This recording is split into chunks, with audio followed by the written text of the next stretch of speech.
Non, mais après, on savait les enjeux du match, hein, donc les enjeux du match étaient de gagner, bien sûr devant notre public, mais en étant mesuré aussi dans nos prises de risque, parce que au final, le but et l'objectif final était la qualification.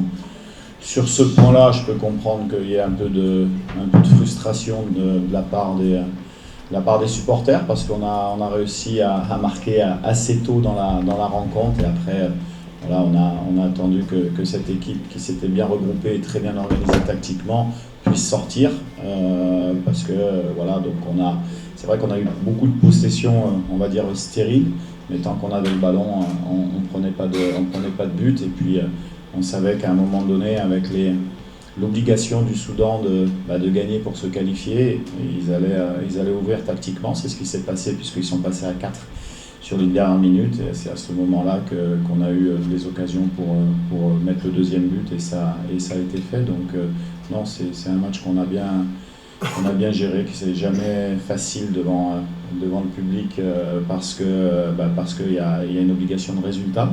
Mais dans la gestion, j'ai trouvé que les garçons sont à féliciter. Ça, c'est le premier point. Et puis, le deuxième point, ils sont à reféliciter aussi, parce qu'on a démarré ces qualifications avec 0 point, dernier du groupe.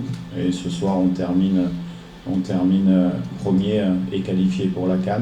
Ça, c'est un travail qui s'est fait sur une année, puisque je pense que le premier stage avec eux, c'était au Maroc au mois de septembre, l'année dernière. Et tout le mérite revient aux joueurs. Vraiment, ce qu'on leur a proposé, si on n'a pas les joueurs qui s'impliquent à 150% à l'image de notre capitaine, à l'image des cadres de l'équipe, ça ne se réalise pas. Donc moi, ce soir, j'ai envie de tirer un gros coup de chapeau à mes joueurs, et je suis très très content pour eux. C'est fantastique. C'est fantastique parce qu'on sait qu'on est poussé, qu'il y a de l'ambiance. Il y a eu un faux départ, donc ça fait aussi partie de la réadaptation mentale au niveau des joueurs. Et là-dessus, j'ai de grands professionnels qui jouent dans les grands clubs, donc ils sont capables de gérer ces événements-là. Mais en tout cas, voilà, on est très fiers, et c'est ce qu'on se disait dans les vestiaires. Le plus important, c'est que les supporters soient fiers d'être congolais derrière leur équipe de foot, et c'était vraiment l'objectif de mes joueurs. On sent une effervescence autour de l'équipe qui monte crescendo, et ça donne encore envie de faire mieux, parce qu'on est perfectible bien sûr dans notre jeu, même si on s'est qualifié ce soir.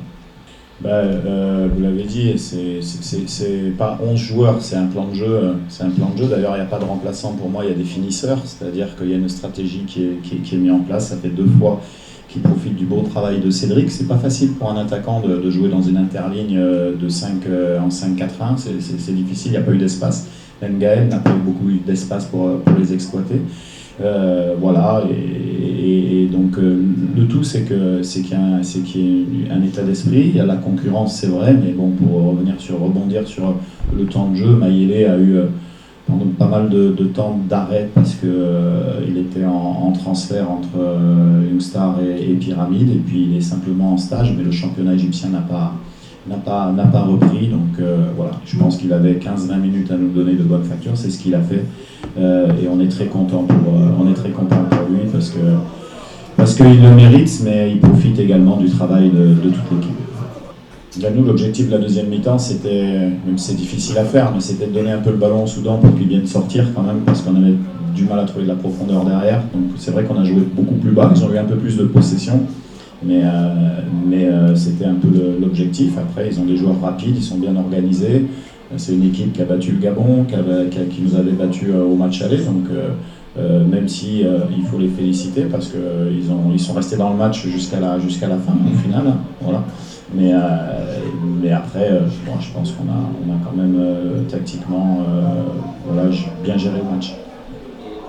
Voilà, pour l'instant, on a un match en Afrique du Sud mardi qui va me permettre de faire un peu de turnover, de donner la chance à des joueurs qui doivent montrer des choses, qui doivent montrer s'ils peuvent nous aider sur le match de la CAN. C'est ce qui va se passer. Au mois d'octobre, on aura également 2 matchs amicaux aussi pour préparer tout ça, et puis on aura le début de la phase qualificative du Coupe du Monde, où on retrouvera d'ailleurs le Soudan dans le groupe un peu plus tard, mais on le retrouvera, donc on ne se projette pas encore, on savoure, et parce qu'on vient vraiment d'en bas, Et donc on savoure, on pensera à ça plus tard.